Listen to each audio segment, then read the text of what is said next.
You are closer than you think. And I want to tell a story about early on in my music career that explains this statement.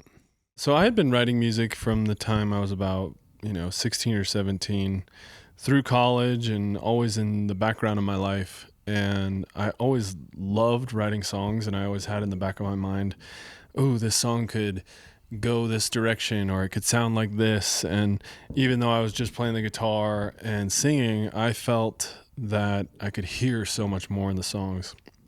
And so finally around 2022, I had kind of decided that it was time to really make a shot at recording some of these things for real in a real studio setting with like real session musicians and like make an actual album. So I basically geared up and said, I am going to record an album from all these songs that I've written over all these years, because I don't want them to just sit in my mind and on my voice memos, and they need to actually turn into something that felt more real to me. And so I figured the first step was recording a bunch of demos.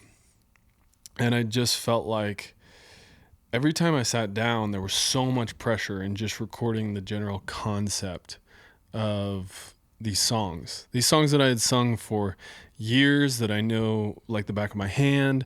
It just, every time I sat down to say, okay, I'm going to record these demos just so that somebody else could listen to them, it was an uber daunting task.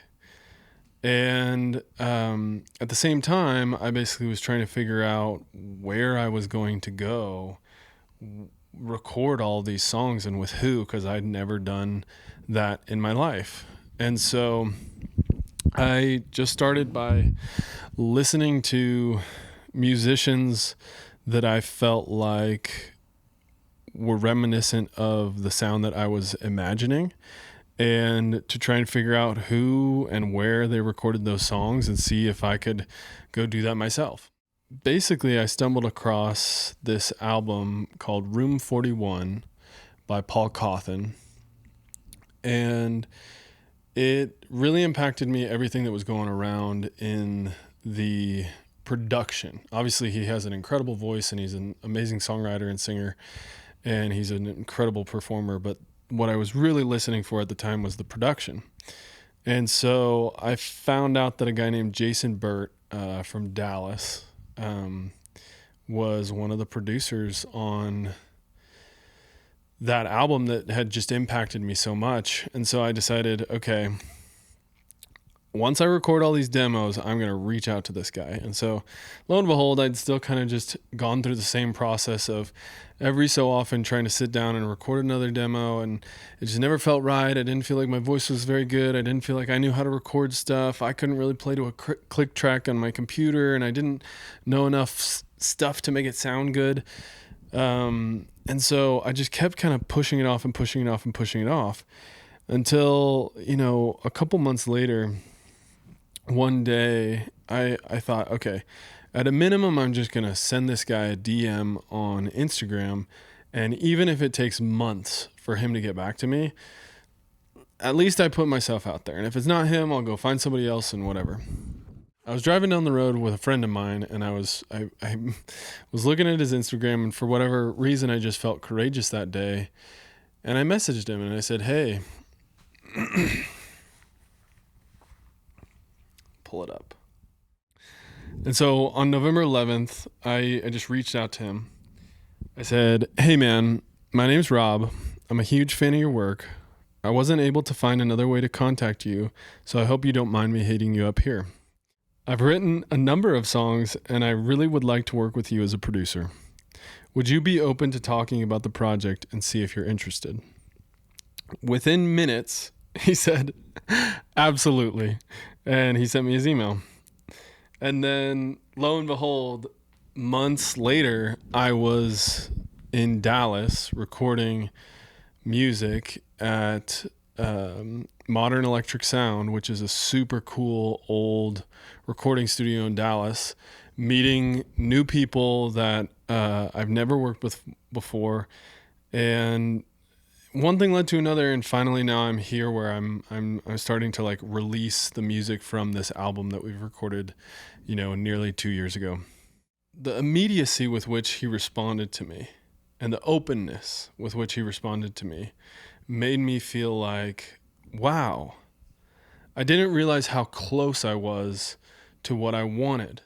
For months, I had just been stewing on this and pacing around my house and feeling like I was just completely stuck and I was so far away from this stuff and I knew what I wanted, but I just couldn't get it. And all it took was one time of reaching out to this guy, and immediately he got back to me. And not to say that that's how every interaction is. I've reached out to a lot of people over the course of my music career now with no response. But what that showed to me was, in that moment, I had built up this incredible distance between where I was and where I wanted to go. And the reality is I was much closer to what I wanted than I had thought. And that doesn't mean that I didn't have skills that I needed to improve on. That didn't mean that I had a lot of work to be done to actually record the album and finish the album and get it out into the world. But it did mean that what I thought was this invisible wall between people who did music and myself was invisible, and it was all in my head. And so the moral of this story, and what I hope you take away from it, is that it's important to put yourself out there. It's important to take risks. It's important to know that those risks might not always pan out. But you are probably much closer to your perception of the people who are where you want to be and where you are now. If you have a desire to do something or to be something, whether it's a musician or a painter or, a doctor or anything, there is probably less of a barrier between you and that thing than you think. And so I hope that you know that you are closer than you think.